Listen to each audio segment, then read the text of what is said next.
Hello students, today we are going to start new chapter 2 Biological Classification presented by Mukta Jain. In this chapter we are discuss about classification. Firstly, we discuss history of classification. सबसे पहले Aristotle जो थे उन्होंने classification किया morphological characteristics के base पर plants को tree shrubs and herbs में, and he also divide animals into two groups, those who possess red blood and those who did not. Secondly, Linnaeus classified living world into two kingdoms, Plantae and Animalia. This system was used till very recently. अभी तक अगर हम बोलें तो Plantae और animal यही वाला classification use में आता रहा है. This system does not distinguish between eukaryotes and prokaryotes, unicellular and multicellular organisms, and photosynthetic green algae and non-photosynthesis fungi organism को ये क्लासिफिकेशन डिवाइड नहीं कर पाया. नाउ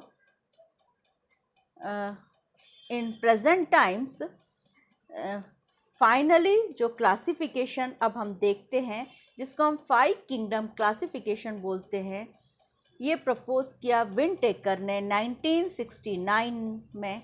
इन्होंने सारे लिविंग वर्ड्स को 5 किंगडम्स में डिवाइड कर दिया उनके कैरेक्टरिस्टिक्स के बेस पर. तो ये जो 5 किंगडम्स उन्होंने डिवाइड किए थे, जिस कैरेक्टरिस्टिक्स के बेस पर डिवाइड किए थे, उसमें उनका cell structure, thallus organisation, mode of nutrition, reproduction and phylogenetic relationship के बेस पर इन्होंने सारे लिविंग ऑर्गेनिज्म को 5 किंगडम में क्लासिफाई किया.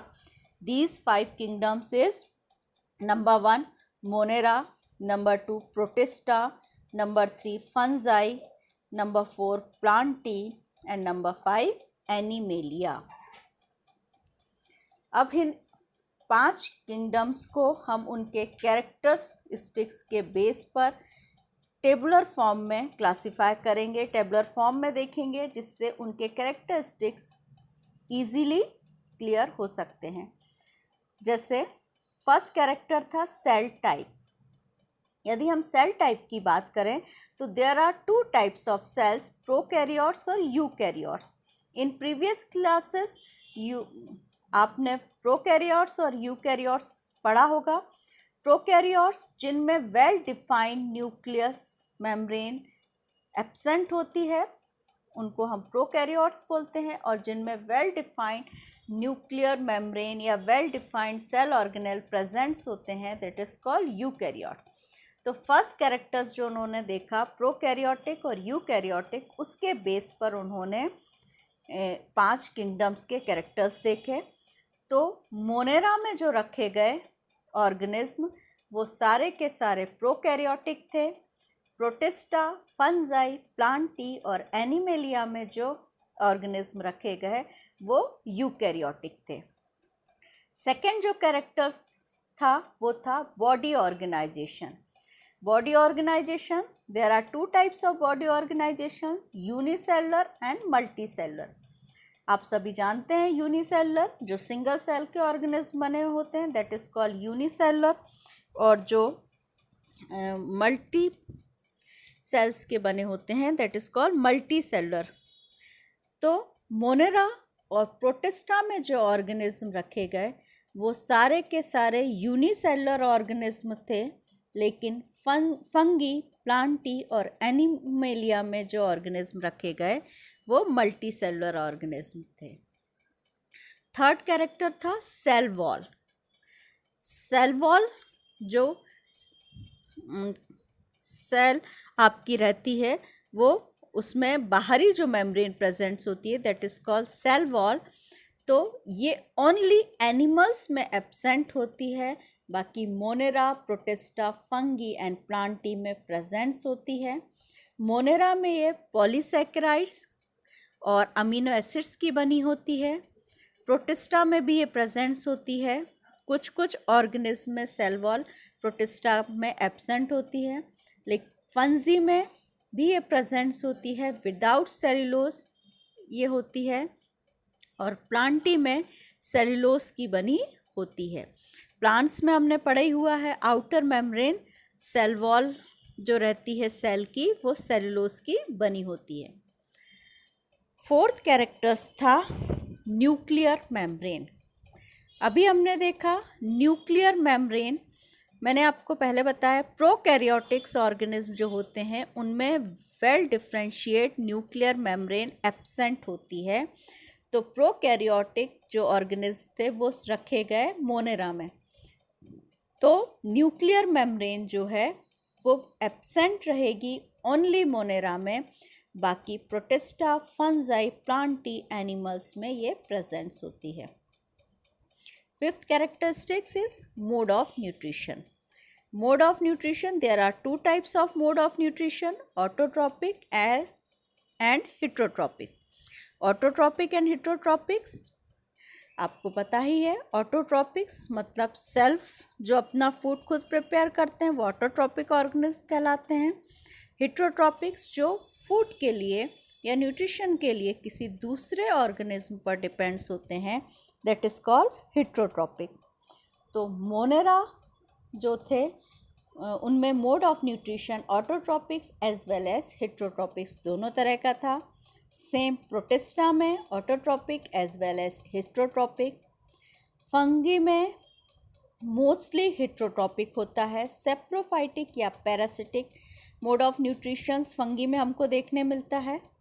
प्लांटी ऑटोट्रॉपिक होते हैं जो फोटोसिंथेसिस की प्रोसेस के द्वारा अपना फूड प्रिपेयर करते हैं। एंड एनिमेलिया टोटली हेटेरोट्रॉपिक्स, इनमें जो मोड ऑफ न्यूट्रिशन होता है होलोजोइक एंड सेप्रोफाइटिक, पैरासिटिक सभी तरीके का हमको देखने मिलता है। नेक्स्ट कैरेक्टर है मोटिलिटी। मोटिलिटी मतलब मूवमेंट्स उनमें होता है या नहीं। तो मोनेरा में जो ऑर्गेनिज्म थे वो मोटाइल एंड नॉन मोटाइल्स दोनों थे। सेम प्रोटिस्टा में motile and non motiles both.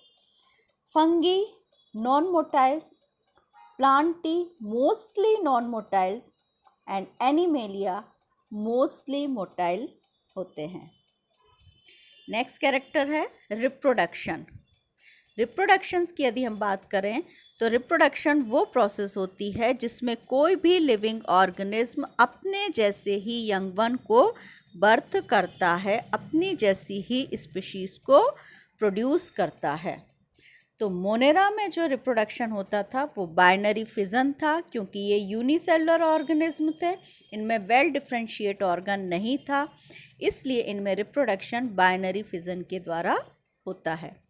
Protista इनमें सेक्चुअली एंड एसेक्चुअली दोनों टाइप का होता है, क्योंकि ये यूनिसेलुलर ऑर्गेनिज्म हैं, लेकिन ये यूकैरियोटिक्स हैं, मल्टी सेलुलर हैं, तो इनमें कुछ में हमको सेक्चुअली रिप्रोडक्शंस भी देखने मिलता है। फंगी में जो रिप्रोडक्शन होता है बडिंग्स द्वारा, वेजिटेटिव प्रोपोगेशन द्वारा, फर्मेंटेशन द्वारा एंड फिजन के द्वारा देखने हमको मिलता है। प्लांटी सेक्चुअली रिप्रोडक्शंस होता है, वेजिटेटिव प्रोपोगेशंस के द्वारा होता है। सेक्चुअली रिप्रोडक्शंस का जो मेन ऑर्गन होता है वो फ्लावर होता है, जिसमें male and female parts presents होते हैं। इसके अलावा वेजिटेटिव प्रोपोगेशन प्लांट के किसी भी पार्ट से न्यू प्लांट को डेवलप करना, that is called vegetative propagation. And Animalia mostly sexual reproduction found in Animalia, जिसमें मेल एंड फीमेल ऑर्गेनिज्म आपको देखने मिलते हैं। Last point is example. Monera में बैक्टीरियाज को रखा गया है, प्रोटिस्टा में protozoans, fungi, Rhizopus, mucus, Agaricus इसके एग्जाम्पल्स हैं। प्लांटी ऑल ग्रीन प्लांट्स को प्लांटी में रखा गया। And animals all animals like cat, dog, elephants human beings etcetera को एनिमेलिया में रखा गया। अब हम जनरल कैरेक्टरिस्टिक्स मोनेरा के देख चुके हैं। Now we will discuss about classification of Monera. Monera को 4 क्लासेस में डिवाइड किया गया है। Archaebacteria, eubacteria, cyanobacteria and mycoplasma. First है आर्चियोबैक्टीरिया। इसका एग्जाम्पल है methanogens. These bacteria responsible for the production of methane gas from the dung of cow and buffalo. जो हम गोबर गैस बोलते हैं, जो प्रोड्यूस होती है गोबर से या काउ डंग, बफेलो डंग से, उसमें जो मीथेन गैस प्रोड्यूस होती है, जिस बैक्टीरिया से प्रोड्यूस होती है, वो होता है methanogen bacteria. Second is eubacteria. It is also called true bacteria. Some are pathogenics and cause diseases like typhoid, tetanus, diphtheria, leprosy, cholera, etc. Third is cyanobacteria. Many of them are used as biofertilizer. बहुत सारे साइनोबैक्टीरियाज जो होते हैं biofertilisers की तरह use होते हैं because of their nitrogen fixing capacity. जो राइजोपस आपने पढ़ा हुआ है वो नाइट्रोजन फिक्सिंग बैक्टीरियाज की कैटेगरी में आता है। फिर है Spirulina is used as human food. ये ह्यूमन फूड के रूप में यूज़ होता है bacteria. For it is rich in protein. इसमें बहुत अधिक मात्रा में प्रोटीन होता है। And last is Mycoplasma. They cause many diseases in plants, man and other animals. ये डिजीज़ के कॉज बैक्टीरिया होते हैं जो प्लांट्स और एनिमल्स में जनरली इनके द्वारा डिजीज़ हम देखते हैं। नेक्स्ट है classification of Protista. General characteristics अपन पहले डिस्कस कर चुके हैं इन द टेबुलर फॉर्म। अब है क्लासिफिकेशन। तो प्रोटिस्टा को 4 क्लासेस में डिवाइड किया गया है। नंबर 1 है क्राइसोफाइटी, नंबर 2 डायनोफ्लैजिलेट्स, नंबर 3 यूग्लेनोफाइट्स। इग्लेनोफाइट्स का जो एग्जाम्पल यूग्लिना जो आपने प्रीवियस क्लास में पढ़ा हुआ है उसको इस क्लास में रखा गया है। 4th है स्लिम मोल्ड्स एंड 5th है प्रोटोजोआंस। प्रोटोजोआंस के एग्जाम्पल्स भी आप प्रीवियस क्लासेस में पढ़े हुए हैं, अभी भी आप पढ़ते आ रहे हैं। प्रोटोजोआंस में पैरामीशियम, अमीबा, इनको रखा गया है। नेक्स्ट है क्लासिफिकेशन ऑफ फंजाई। फंगी, जिसको आप फंगी भी बोलते हैं। फंगी को 4 क्लासेस में डिवाइड किया गया है। नंबर 1 फाइकोमाइसीड्स। इसमें जो एग्जाम्पल्स हम देखेंगे वो है Mucor and Rhizopus fungus. Second है एस्कोमाइसिटी। इसका एग्जाम्पल है ईस्ट या पेनिसिलियम। नंबर 3 बेसिडोमाइसीड्स। इसका जो एग्जाम्पल्स है वो है एग्रिकस, जिसको हम सिंपल लैंग्वेज में मशरूम के नाम से भी जानते हैं। एंड 4th है ड्यूटेरोमाइसीड्स। इसका जो एग्जाम्पल है वो है ट्राइकोडर्मा। ये कुछ आपके फंगी के एग्जाम्पल्स हैं।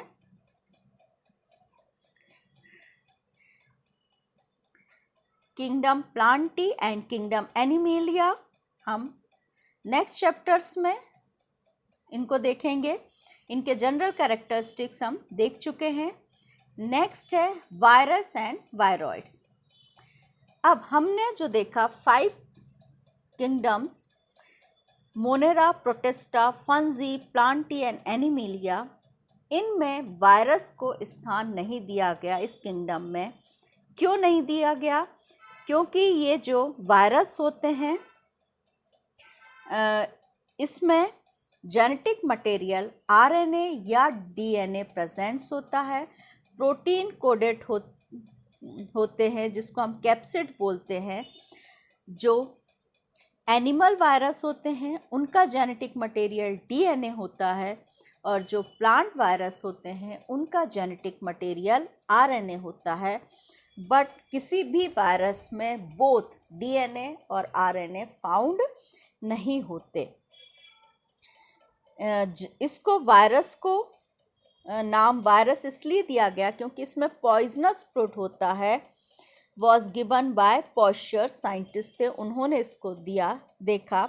सबसे पहले इन्होंने इसको टोबैको मोज़ेक वायरस में, टोबैको में इसको जो वायरस देखा वो मोज़ेक वायरस, उसमें देखा। इसके अलावा दे कॉज डिजीजेस, वायरस जो होते हैं जनरली डिजीज़ का कॉज होते हैं, like mumps, chicken pox, hepatitis. इस सब के अलावा एक कॉमन डिजीज़ जो आपने सुनी हुई है एड्स, वो भी हमने देखी है, वो भी वायरस के द्वारा होने वाली एक डिजीज़ है। नेक्स्ट है वायरॉइड्स। वायरॉइड्स जो होते हैं, viroids are the smallest known infectious agents होते हैं जो वायरस से भी छोटे होते हैं।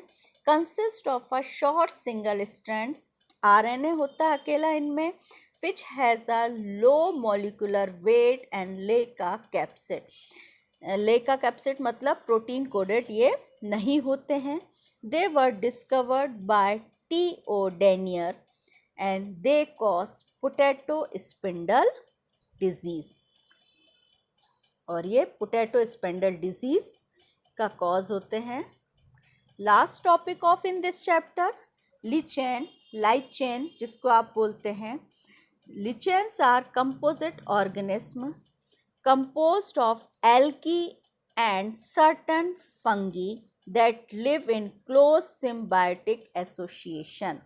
Symbiotic association मतलब एल्गी और फंगी जो होती हैं म्यूचुअल अंडरस्टैंडिंग से एक दूसरे पर डिपेंड होकर अपना फूड प्रिपेयर करती हैं, that is called symbiotic association.